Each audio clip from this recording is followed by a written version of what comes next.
Oh, talaga. Kauna-unahan sa Pilipinas. NBC Manila Broadcasting Company. DZRH. Member, kapisanan ng mga broadcaster ng Pilipinas. Oktubre 6, 1953, unang sumahimpapawid dito sa DZRH. Naggamit na ng di mabilang na gawad karangalan. At ng Oktubre taong 2002, ipinagkaloob naman ng kapisanan ng mga broadcaster ng Pilipinas ang Lifetime Achievement Award kay Tia Deli. Ang kasaysayan sa mga liham kay Tia Deli.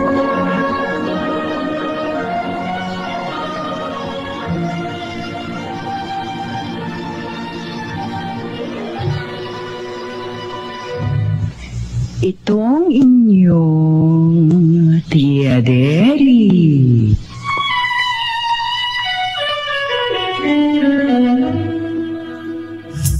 Uy! Nakapag-break ka na ba?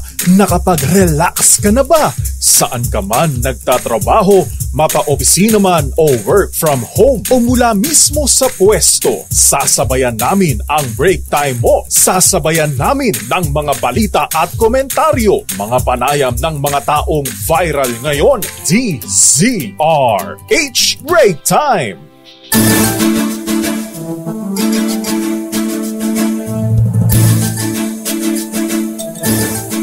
Magandang hapon, Pilipinas. Ako po si Delio Macalma. Ako naman, Thea Petro Corpuz. At narito ang headlines ng ating mga balita ngayong araw ng Huwebes. Uy, simbang St. Jude, Miss Thea, ha? Abente ng buwan ng Hunyo. At sa ating mga headlines sa Chinese ships, abay dumami pa sa West Philippine Sea. Tatlong warship ng China na mataan sa Baho de Masinloc. Ala, malapit sa Zambales ayon sa Philippine Navy. Agresibong aksyon ng China sa Ayungin Shoal pinag-usapan ni na Secretary Manalo at US State Secretary Blinken. Katakot yung Blinken na yan. Naman tayo maging Ukraine. Pag-recall sa ambassador ng Pilipinas sa China hiniling bilang protesta laban sa China ayon kay dating Security Advisor Professor Clarito Carlos. Senado hihingi ng full briefing sa DFA sa marahas na aksyon ng China sa West Philippine Sea. Dating Negros Governor Pride Henry Tebes inaresto ng PNP IDG dahil sa kasong terrorism. Pagbibitiw ni Vice President Sara Duterte isang political move sa darating na eleksyon ayon sa Gabriela. Makurap na mga judges at justices. Hala, bilang na raw ang araw dahil hinimok ni Chief Justice Jess Mundo na kung may reklamo ay magsumbong sa Korte Suprema. Publiko binalaan ng Civil Service Commission sa scammers na nagpapakilalang taga CSC. Dalawang maruming medyas na may lamang 200 piraso ng US dollars nakita sa naiyan. Ako, baka naiwan ko yun. Marumi na akin na lang lakay. Ako na maglaba. Illegal zoo sa Masbate ipinasara. Ireklamo ng pagpapakain ng pusa sa sawa. At sa detalye na ating mga balita. Tatlong Chinese warship. Wow! Barko de Guerra ang namataan ng Philippine Navy sa Baho de Masinloc, kanlurang bahagi ng Zambales. Ayon sa monitoring ng Navy, walang nakapwestong People's Liberation Army Navy sa nasabing traditional fishing ground. Isang linggo lang ang nakakaraan. Pero kasabay nito ay nakitang may deployment ng barkong pandigma. Ang fishing ang fishing ban o anti-trespassing policy ng China na nagsimula nitong June 15. Pero sinabi ng Navy na kumonti pa ang presensya ng iba pang barko ng China malapit sa island features ng Pilipinas. Mula 146 na barko nitong June 10, bumaba sa 121 ngayong linggo. Dami pa rin yan, may 100. Ang Panatag Shoal at iba pang island features ay nasa loob ng 200 km exclusive economic zone ng Pilipinas. Batay sa pinagtibay na arbitrary award noong 2016. Samantala, binuhay ng isang national security expert ang mga panawagang pauwiin na sa bansa ang Philippine Ambassador to China na si Jaime Flor Cruz. Sa panayam ng DZRH, sinabi ni Professor Clarita Carlos, dating National Security Advisor ng Administrasyong Marcos, matagal na niyang panawagan kay Pangulong Bongbong Marcos na pabalikin na sa bansa si Flor Cruz. Paliwanag ni Carlos, ito ang isang magandang hakbang upang maipakita sa China ang damdamin ng Pilipinas sa ginagawa nila sa West Philippine Sea. Ngunit sabi ni Carlos, advisor lamang daw siya at si Pangulong Marcos Jr. pa rin ang may final say sa kanyang mungkahi. Narito naging pahayag ni Carlos. Ay, siguro tulad nyo, nanglalatang din ang aking damdamin. At matagal na, siguro 1.5 years ago na NSA pa ako, ay minungkahi ko na kay President Bongbong noon bilang NSA na talagang ibaba ang diplomatic relations natin sa China para maipakita sa kanya yung ang ating damdamin, no? Ibig sabihin, i-recall natin si Jaime Flor Cruz sa Beijing. Wow. Itong ambassador na to ay i-lower sa CDA in Charge, no? Pero siyempre, advisor lang ako. So siguro, si President Marcos talaga ang mag-decision niya. Ba't ganun, Dr. Ruel Aguila, ha? Itong kaibigan mong si Ambassador Flor Cruz, mula nagkaroon ng issue sa West Philippine Sea, hindi nagsasalita. Nag-usap naman sa telepono si Foreign Affairs Secretary Enrique Manalo at US Secretary of State Antony Blinken at tinalakay ang mga aksyon ng China laban sa Pilipinas sa bahagi ng South China Sea. Ginawa ng dalawang opisyal ang pag-usap matapos ang insidente ng panghaharas ng China noong June 17, kung saan 7 sundalong Pilipino ang sugatan at meron pang isang naputulan ng daliri.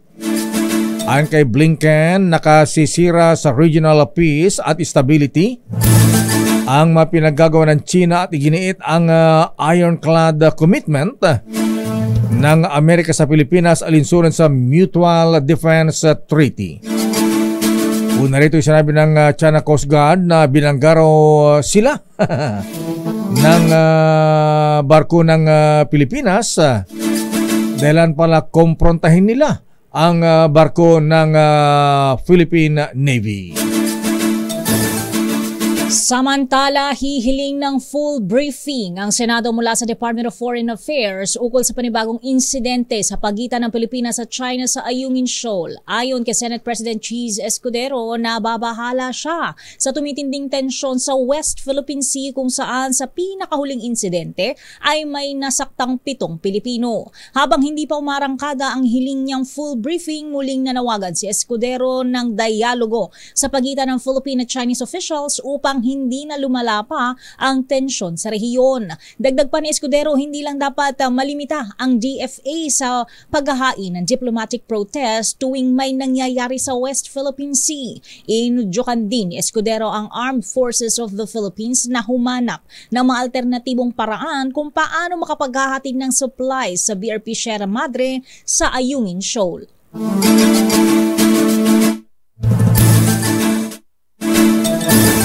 Samantala, titiyakin naman ng House Committee on Agriculture and Fisheries Resources na nakararating ang tulong ng gobyerno sa ating mga mangingisda na naharap ng pangaras ng China sa West Philippine Sea. Ayon naman kay Bicol Saro Party List Congressman Brian Yamsuan, chairman ng nasabing komite, may pag-ugnay sila sa Bureau of Fisheries and Aquatic Resources para matulungan ang 385,000 na mangingisda na depende ang kabuhayan sa pangingisda sa West Philippine Sea. Sa briefing ng BIFAR kay Congressman Yam Suan, plano ng ahensya na bumili ng 2 Monitor, Control and Surveillance o MCS patrol vessels at isang food boat para protektahan ang marine resources sa West Philippine Sea. Sa nalalapit na budget season, sinabi ni Congressman Yam Suan na suportado niya ang pagbibigyan ng karagdagang pondo sa BIFAR na may budget na 9.6 billion pesos ngayong 2024. Sa iba pang balita, malaking hamon sa Department of Labor and Employment ang naglipa ng illegal na pogo sa bansa. Sa panayam ng DZRH kay DOLE Secretary Bienvenido Laguesma, sinabi nito na na-inspeksyon naman nila ang mga legal na pogo, ngunit problema nila ang mga illegal dahil walang registration ang mga ito. Narito ang bahagi ng panayam kay Laguesma. Lahat po ng mga registered at legitimate po na nag-ooperate, na-inspection na po ng DOLE. Ang hindi po natin na-inspection yung wala po sa radar, yung pong nag-ooperate illegally. Kasi wala po registration yan eh. Ayun po yung malaking hamon sa DOLE. Paano po namin ma-inspeksyon ang isang bagay na o isang operasyon na hindi naman po nakaabot sa ating kaalaman. Kaugnay nito, binigyan diin ang kalihim na mahalaga na mas pagtibayin ang ugnayan ng local government units sa mga ahensya ng pamahalaan, kabilang na ang DOLE. Una nang sinabi ni Secretary Laguesma na mahigit 20,000 Pilipino ang mawawalan ng trabaho, oras na tuloy ang isara ang mga legal na pogo sa bansa. Samantala, inaresto si dating Negros Oriental Governor Pride Henry Tebes dahil sa pagkakasangkot sa mga aktibidad na may kinalaman sa terorismo. Ayon sa report ng PNP-CIDG, si Pride Tebes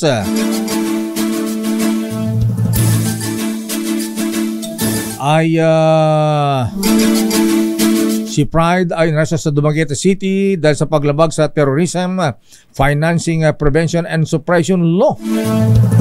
Pero ang korte ay nagtakda ng 200,000 na piyansa para sa kanyang pansamantalang paglaya. Barya lang sa kanya yan. Si Pride ay kapatid ni dating o ni-expelled Congressman Arnulfo Tebes Jr. ng Negros Oriental, nakapwa na sa listahan ng top most wanted persons sa Negros Oriental. Sa iba pang balita, lumitaw ang mga birthday greeting kay Bamban Tarlac Mayor Alice Guo ilang taon ang nakalipas. Kumalat na sa pag-share ng netizen sa mga litrato ni Guo taong 2018 at 2017 kung saan binabati siya ng mga kaibigan tuwing August 31. Pinag-uusapan nito ngayon sa social media kung saan tawag kay Guo ng mga malalapit sa kanya ay Pretty Pig. Trending naman si Guo dahil sa dokumentong inilabas ni Senator Sherwin Gatchalian ilang araw ang nakalipas na ang tunay na pangalan ni Guo ay Guo Wangping.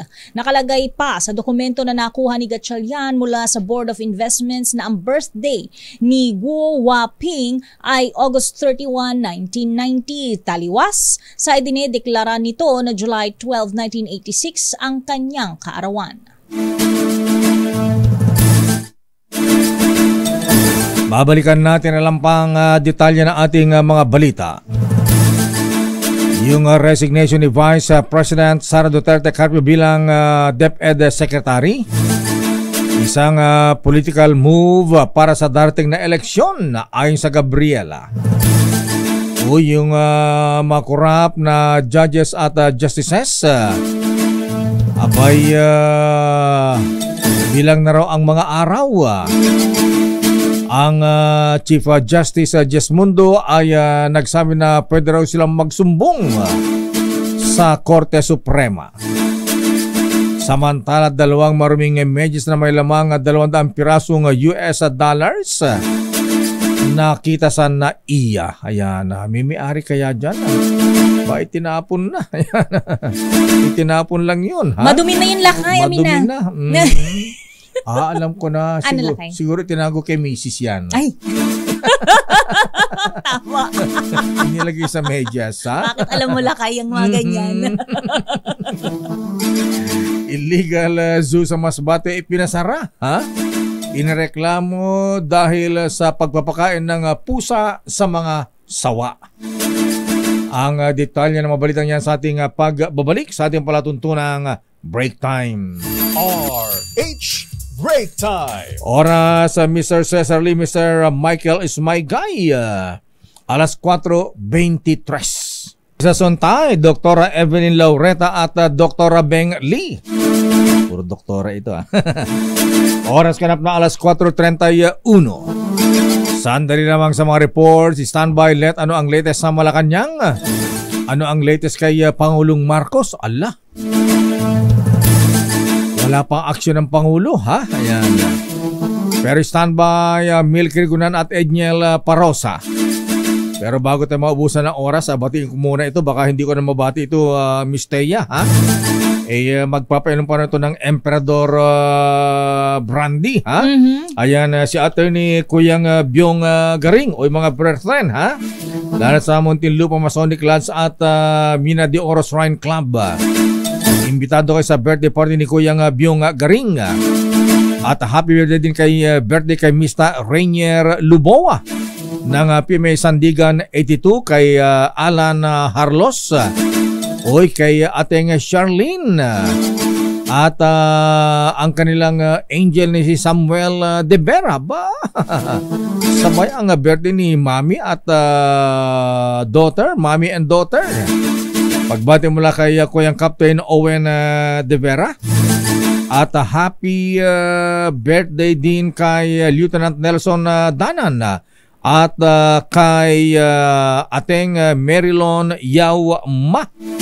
Mula kay Kuyang Sani Ma, kamag-anak ni Jack Ma.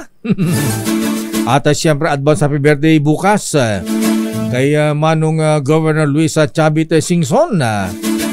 Kaya lang sa Singapore daw magbe-birthday, ha? Ba't sa Singapore, Manong Chavit, ha? Akala ko ba sa Bigan, ha? At advance happy birthday din kay MECO Chairman Sylvester Bebot Bello III sa June 23, abay linggo yan. At ngayon, tuloy ang celebration dun sa Mindanao. GM Jan Rubiato. At sa detalye ng ating balita, tiniyak ng Pangulong Bongbong Marcos na nakahanda ang tulong ng pamahalaan para sa nalalapit na panahon ng tag-ulan. Bagamat patuloy pang tinutugunan ng gobyerno epekto ng El Nino, tiniyak ng Pangulong Marcos na pinaganda na rin ang kanilang ang kakailanganing tulong ng ating mga kabayan na posible maapektuhan ng mga darating na malakas na pag-ulan at bagyo at pagbaha.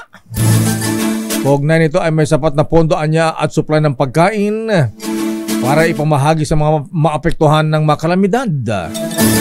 Narito ang Pangulong Marcos. Ngayong naman ay kailangan natin paghandaan ng tag-ulan na inaasahan magdadala ng higit sa normal na buhos ng ulan sa darating na buwan ng Oktubre. Bagaman ang hiling natin ay wala nang maranasang pinsala o aberya sa panahong ito, nais kong malaman ninyo na handa ang pamahalaan kung sakali man mangangailangan tayo ng pondo at mga supply ng pagkain sa oras ng kalamidad. Nandito po, ready po ang inyong pamahalaan. Kaugnay pa rin ang ulat panahon na yan, asahan ang paglipat sa mahinang La Nina sa pagitan pa ng buwan ng Agosto at Oktubre. Ayon sa Pag-asa, ang Pilipinas ay kasalukuyang nasa El Nino Southern Oscillation Neutral Phase na nangangahulugang hindi El Nino, hindi rin La Nina. Dagdag ng State Weather Bureau, ang ENSO alert at warning system ay hindi pa rin umabot sa tiyak na threshold. Samantala, asahan pa ang katamtaman hanggang matinding pag-ulan sa pagtatapos ng taon. Tatawin natin ang mga reports sa alamin natin ang latest mula sa Malacanang. Meron bang statement let ang Pangulong Marcos sa resignation ng kanyang dating BFF, Vice President Inday bilang DepEd Secretary? Pangulong Marcos, wala pang itinatalagang DepEd OIC. siguro yung mga USEC, pumili na lang siya doon. Arrest number 14, Let Narciso, please come in, Miss Let. Lakay, Ms. Thea, wala pang itinalaga si Pangulong Ferdinand Marcos Jr. na officer in charge ng Department of Education. Pahayag ito ng Malacanang matapos mag-resign si Vice President Sara Duterte bilang kalihim ng ahensya. Muli ring nilinaw ni Presidential Communications Secretary Chelly Grafil na sa July 19 pa epektibo ang resignation ni VP Sara. Una nang sinabi ng Vice Presidente na uupo muna siya ng 30 araw para sa maayos transition o paglilipat ng trabaho sa magiging susunod na DepEd Secretary. Nagbitiw sa gabinete si Duterte kahapon pero walang binanggit na dahilan. Wala pa rin pahayag si Pangulong Marcos tungkol sa bagay na ito. Para sa kauna-unahan sa Pilipinas, DZRH. Yes, Lakay. Parang hindi na sila BFF. Hindi na sila gagayam. Oo. Hindi natin malaman, Lakay, kasi nga wala pang reaction si Presidente. Pero hindi naman siguro. Sabi naman nila, di ba dati na hiwala yung trabaho dun sa personal nilang relasyon bilang magkaibigan. Pero mahirap yan. Madaling sabihin yan, pero mahirap pa gawin yan. Ha? At isa pa, BFF din ng Vice President Inday si Senator Amy. Paano kaya yan? Ayan. Ang abangan nga, Lakay, doon sa susunod na pagkakataong magkakasama sila sa isang okasyon, di ba? Kasi hindi naman huli yung nagbeso sila doon sa PNPA. Kasi may isa pang meeting na nagkasama sila sa Malacanang. Yun yung huli. Naku, paano kapag nagkita-kita sa SONA? Oo nga. Pwede bang umabsent doon, Lakay? Pwede. Ayan. Okay, maraming salamat, Miss Let. Balik sa inyo, Lakay at Miss Thea. Samantala, iba pang alisgo dapat hanapin ng ating mga otoridad ayon kay Senator Loren Legarda. Bakit? I-detalye mo, RH28, Raymond Dagpaas. Raymond. Ay, awampay, Lakay. But marami bang alis guo? Ano, mga local officials din na may mga illegal pogo o protector ng illegal pogo? Eh di doon tayo kay Manang Milky.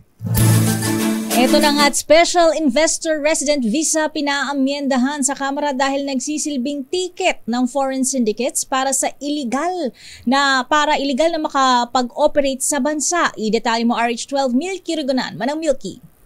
Thea, Lakay, natukoy sa hearing ng Kamara ng Special Investor Resident Visa o SIRV ang nagsisilbing ticket sa mga foreign drug syndicates at iba pang grupong kriminal na makapagtayo ng kanilang operasyon dito sa Pilipinas.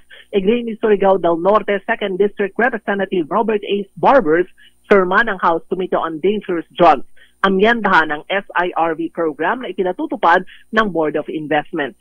Sa Book 5 ng Omnibus Investment Code, required na mag-remit ng $75,000 ang sinuwang dayuhan bilang investment sa iba't ibang economic activities sa Pilipinas. Ayon kay Barbers, talagang 4.8 million pesos ang miyembro ng isang criminal syndicate ay maaari nang pumasok, manatili at gawin ang kanilang illegal na gawain sa ating bansa gamit ang SIRV program bilang cover. Sabi ni Barbers, sa mga foreigner, partikular ang mga Chinese drug syndicates at money launderer, ang halagang 4.8 million pesos ay barya lang kumpara sa kikitain nila sa kanilang illegal na operasyon dito sa Pilipinas. Base sa mga report, ayon ba kay Barbers, ang SIRV program ang posible din ginamit na ticket ni suspended Bamban Tarlac Mayor Alice Guo at kanyang mga magulang nang dumating sa bansa noong 2003.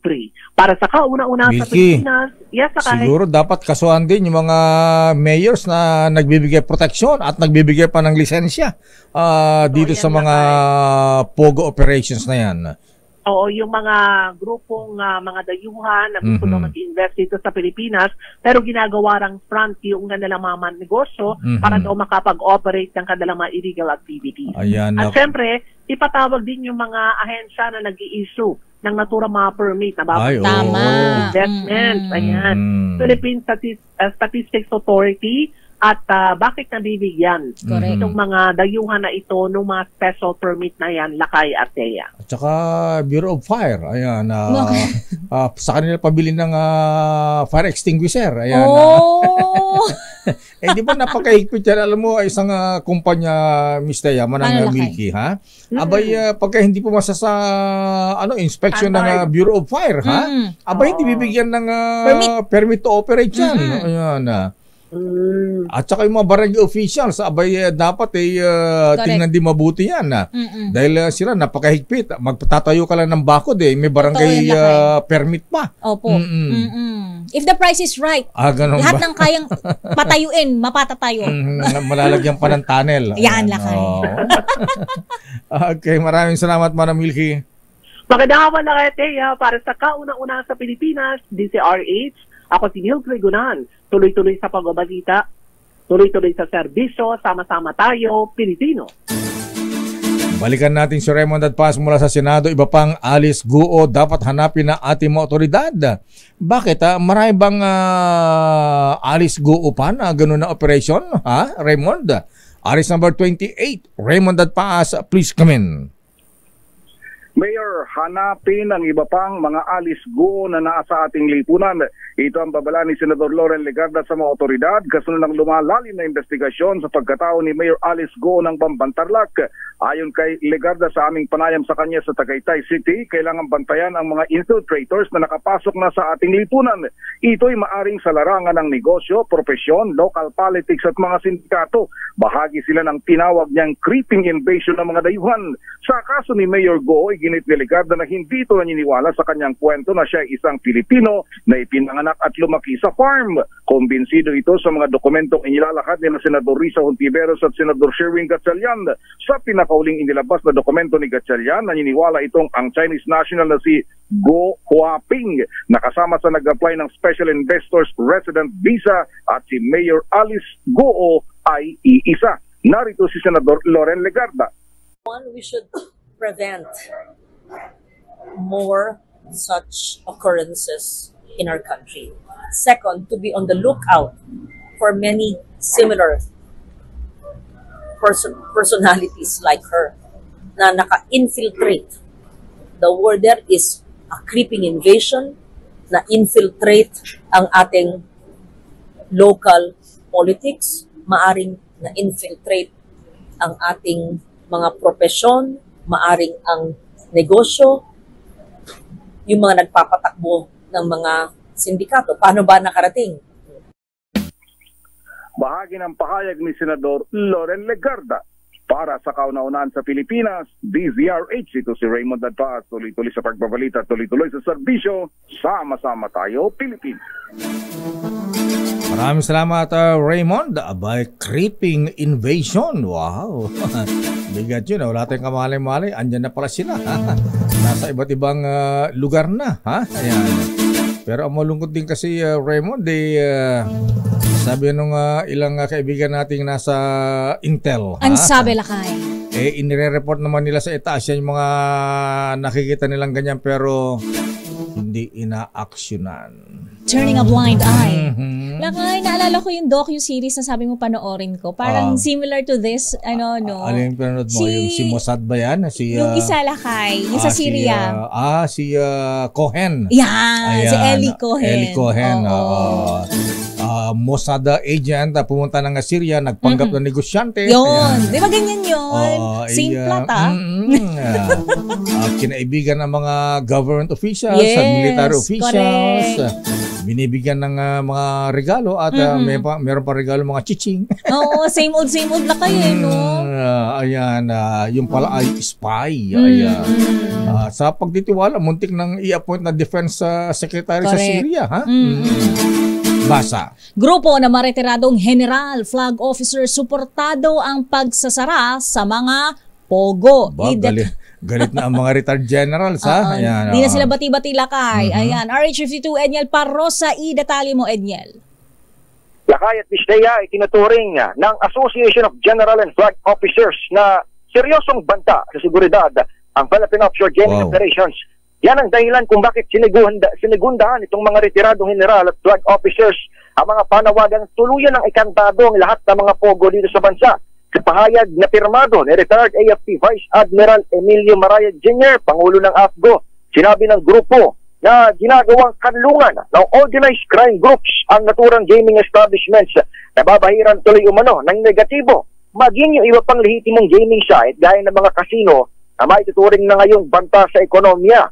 Inilarawan din ng grupo sa Campo Aguinaldo bilang unholy alliance ang sabwatan ng ilang pogo, maging ng government officials na nasasadlak umano sa korupsyon at suhulan, maipagpatuloy lamang ang mga illegal na transaksyon. Kabilang sa mga tinukoy ng retired military officials na umuusbong sa pogo ay human trafficking, prostitusyon, kidnapping, scam, illegal drug trade, torture, maging pinangangambahang surveillance at cyber attack sa mga ahensya ng gobyerno. Para sa kauna-unahan sa Pilipinas, DZRH, ito si Admiral Parrosa. Tuloy-tuloy sa pagbabalita, tuloy-tuloy sa serbisyo. Sama-sama tayo, Pilipino. Maraming salamat, Admiral Parrosa. Ayan. Sabi siguro ng mga retired general, sabi kung kami nasa pwesto, di mangyayari yan. Ay, good morning sa mga kaibigan nating mga retired generals, mga officers ng AGFO, Association of Generals and Flag Officers. Ayan. Good afternoon, General Adan. Ayan. General Alex Yano. Ayan. At, General Odi Japana, nandiyan ka ko yan, ha? Ayan. Galit ng mga retired generals. Babalikan natin alam pang detalye ng ating mga balita. Sinong wala ba nag-claim nung dollars na inilagay sa maruming media sa Sherwin? Siguro natakot yan kasi may limit yan sa pagpapasok ng dollar, Miss Teo, paglalabas. Dapat not more than 10,000 pesos ang worth. Laki niyan, laki. Mr. Michael is my guy, magkano ba ang palitan ng dollar kung 200 piraso na tig 100? Di 20,000 na yan. Ayan. Time is 58. Aba, may 1 milyon. Ayan. Laki nun lakay. 1.1 million. Babalikan natin yan. Ayan. Pwede ba pagka walang mag-claim finders keeper na lang, ibigay dun sa nakapulot, dun sa nagwawalis? Pwede yun, lakay. Oras sa Miss Thea. Kulang-kulang 13 minuto bago mag-alas 5.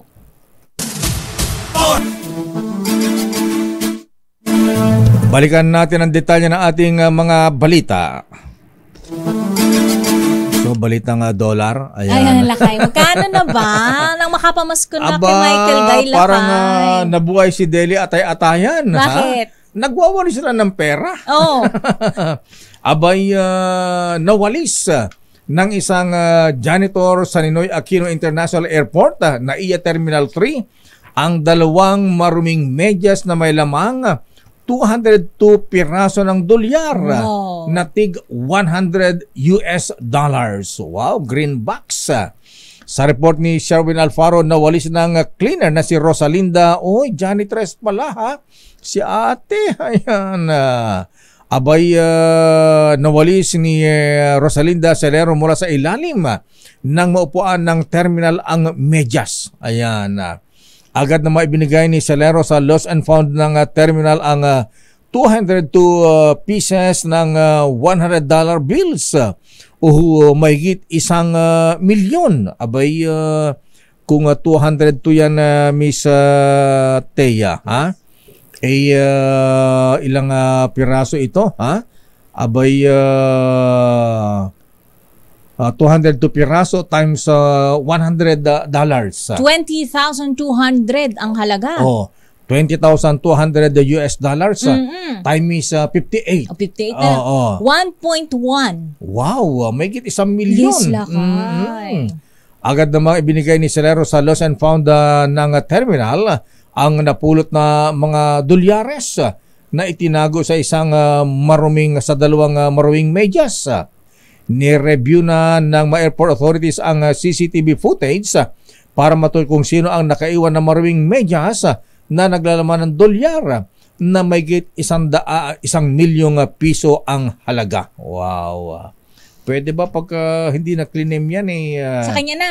Ibigay na dun sa janitress? Oo, kasi honest siya lakay. Ganyan kayong mga roomboy nun na Miss Thea. Talaga lakay? Minsan may mga nakaiwan ng mga alahas, mga ganyan.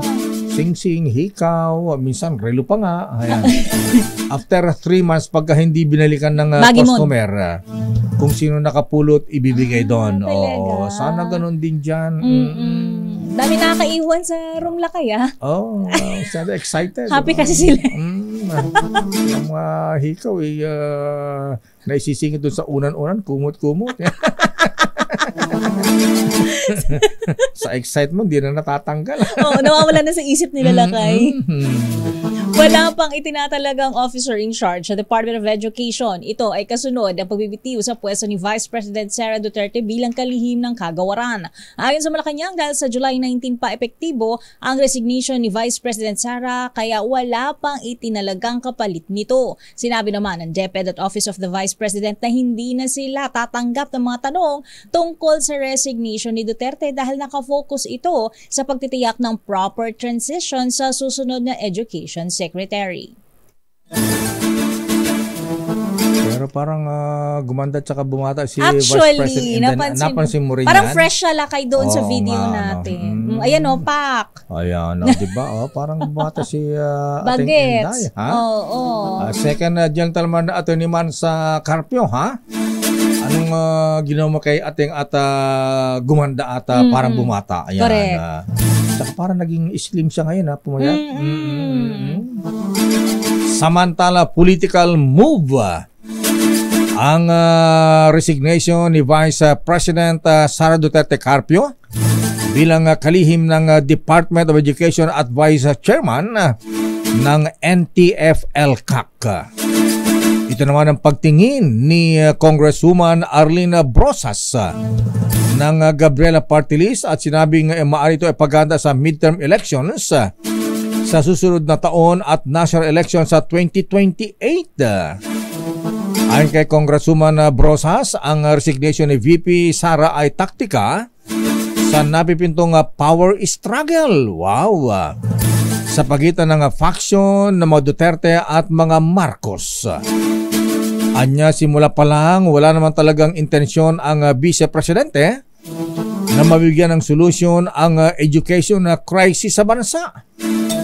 At ang appointment niya bilang Secretary ng DepEd ay bahagi lamang ng politika. O nga Tsaka hindi niya type yun Ang gusto ng Vice President Inday nun sana siya ang hirangin ng Pangulo bilang Defense Secretary. Yun yung target nila Samantala, nagbabala sa publiko si Civil Service Commission Chairperson Carlos Nograles laban sa nagpapakilalang tauhan ng ahensya upang makapanloko. Sa natanggap na report ng ahensya, mga nasabing nagpapakilalang tauhan ay nangihingi ng impormasyon, pera o pabor mula sa publiko. Nagpapaalala naman o nagpaalala ang CSC na maging mapanuri dahil walang sinuman ang pinahihintulutan na gumamit ng pangalan at sagisag ng ahensya sa kahit anong uri ng online promotion. Ang sinumang lalabag ay mahaharap sa Batas Article 177 of the Revised Penal Code na may kulong na 6 na buwan o higit sa 1 taon at 8 buwan. Good afternoon, parang Nolo Rodriguez. Ayan, kasama ko rumbo ito. Dami napupulot na hikaw itong araw. Busy ang mga rumboy na kayo. Humahalughog. Oo, ayan. Napulot niyang hikaw na may diamante. Nung hindi na i-claim nung may-ari, hindi naghanap. Ayan, binigay kay Mrs. Siyempre. Girlfriend pa lang noon. At that time, kaya naging Mrs. lahat. Yan, Samantala, nanawagan, babala sa mga tiwaling judges at ilang justices. Bakit? Marami ba, CJ? Nanawagan ang Supreme Court sa publiko na i-report sa pamagitan ng kanilang email ang mga korap na hukom sa bansa. Ayon kay Chief Justice Alexander Jesmundo, ang mareklamo ay maaring ipadala sa email ad na integrity@judiciary.com.ph. Abay, parang ombudsman na rin pala ito, ha? Ayan, sinabi ng Supreme Court na ang tinutukoy na email ad ay may direktang access kay Supreme Court Chief Justice Alexander Jes Mundo. Ang hakbang ginawa ng Supreme Court sa harap ng pagsuspindi sa isang judge sa Pasay City at isa pang court officer dahil sa kasong bribery. Ayan. At siguro yung mga nagbibigyan ng TRO for sale. Sino ba yung judge dyan sa Bulacan na ano, ha? Ang ginawa lang. Nag-issue ng TRO tapos within one day binawi yung sarili yung TRO. Correct. Halatang obvious naman pagka ganun na.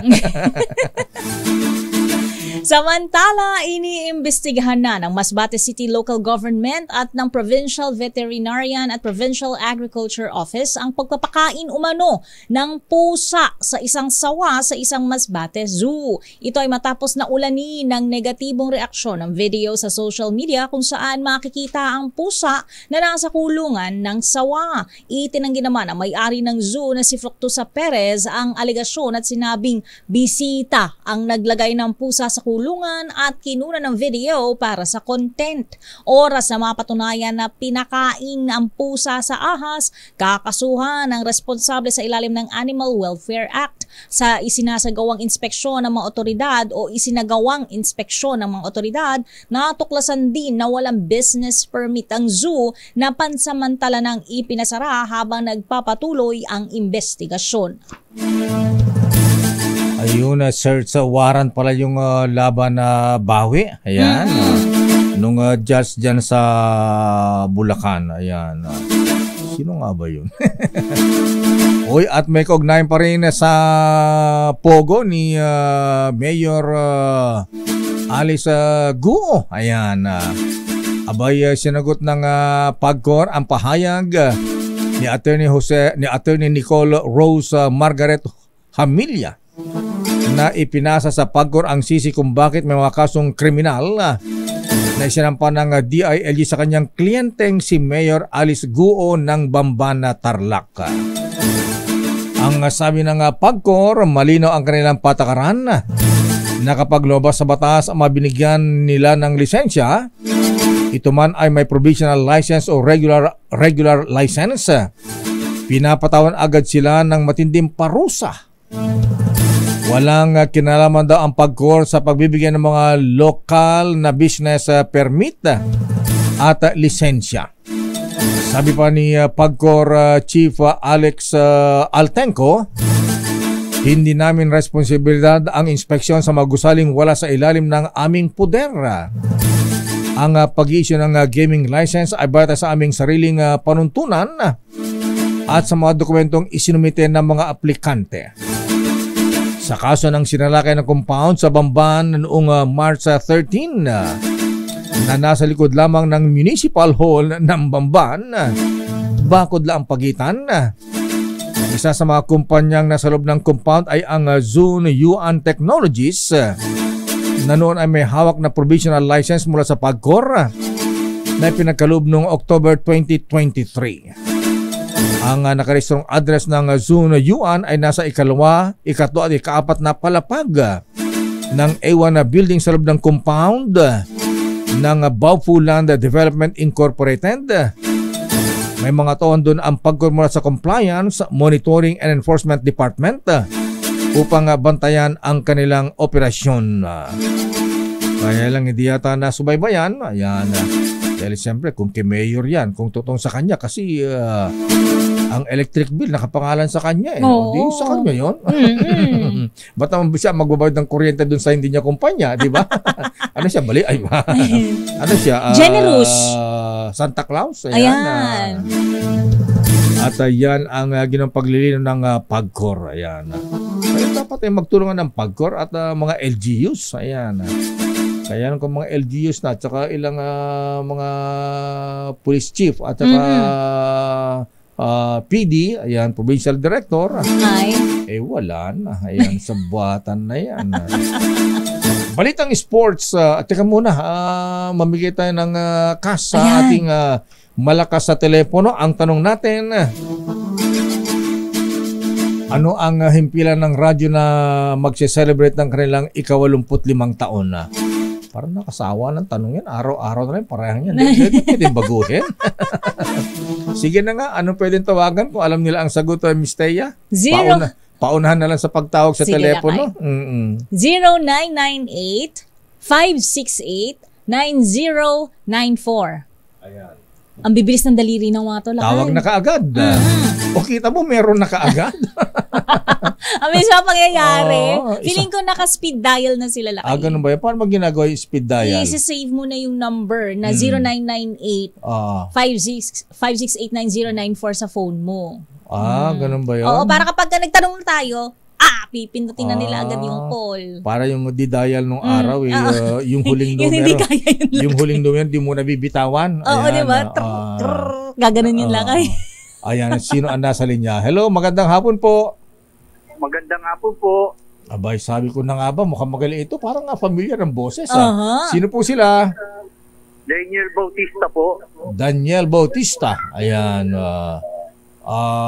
Sigurado po kayo si Daniel. Baka parang Alice Go. Ayan, Mr. Daniel Bautista, ano po ang sagot? DZRH. Galing-galing naman talaga. Ayan. Mukhang nag-research pa kayo. Opo. Mr. Daniel Bautista, congratulations. Nanalo kayo ng limpak-limpak na 500. At huwag niyo ibaba ang telepono at kakausapin po kayo ng news center. Sa kausapin kayo ng aming Diyosa rito, si birthday girl, si Diyosa Cruzat. Ayan, nabumahan ng pizza pie dito kahapon. Balitang sports. Taiwanese team makakasagupa ng Gilas Pilipinas sa Lunes. Idetali mo RH53, Kristan Karag. Kristan. Magkaharap sa Lunes ang Philippine National Men's Basketball Team at Taiwan Mustangs sa Field Sports Arena sa Pasig City. Ito'y bilang parte ng paghahanda ng Gilas Pilipinas para sa Olympic Qualifying Tournament na magaganap sa susunod na buwan. Ang magandang balita, inanunsyo ng Samahang Basketball ng Pilipinas na pwede mapanood ng libre ang maganap na tune-up game. Inaabangan rin kung maglalaro sina dating NBA stars ni Marcus Cousins at Dwight Howard na babalik sa kamahailan na pumirma ng kontrata kasama ang Mustangs. Nakatakda rin magkaroon ng tune-up games ang Gilas Pilipinas laban sa National Men's Basketball Teams ng Turkey at Poland. Makaharap ng Gilas Pilipinas ang Latvia at Georgia sa group stage ng Olympic Qualifying Tournament na mag-umpisa sa July 2 at magtatapos sa July 7. Mula sa kauna-unahan sa Pilipinas, DZRH at Kristan Karag, tuloy sa babalita, tuloy sa bisyo, sama-sama tayo, Pilipino. Maraming salamat, Kristan Karag, sa ating balitang sports. The road is long with a Nakot, paano na raw kung mabago ang konstitusyon at pwede nang magmay-ari ang mga dayuhan. Ngayon pa lang 40% lang ang pwede makontrol na nila. Lahat na ng mga mga elected officials marami nabili na nila. pati official na nabili na rin. Oo nga, kita mo yung mga foreigners, diyan lamang sa Catanduanes, abay, report dyan, ang dami na nabili mga properties dyan. Bakit gusto lang Catanduanes? Anyway, dapat talaga, tama po ang mga members ng AGFO, Association of Retired Generals and Flag Officers. Ayan. Abay, kalampagin yung mga general sirs. Ayan, ang inyong mga underclassmen na nakaupo ngayon. Ayan. How much is the meaning of this, Balakay? Hindi ko alam. At yan ang kabuo natin palatuntunan ng break time. Ako po si Deo Macalma. Ako naman, Thea Petro Carpuz.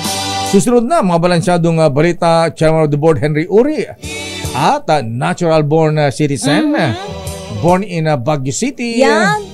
Chinay Igorota. Ayan. With a good memory. Yes. Hindi malilimutin. Miss Kay Karen Oyong. Bye-bye.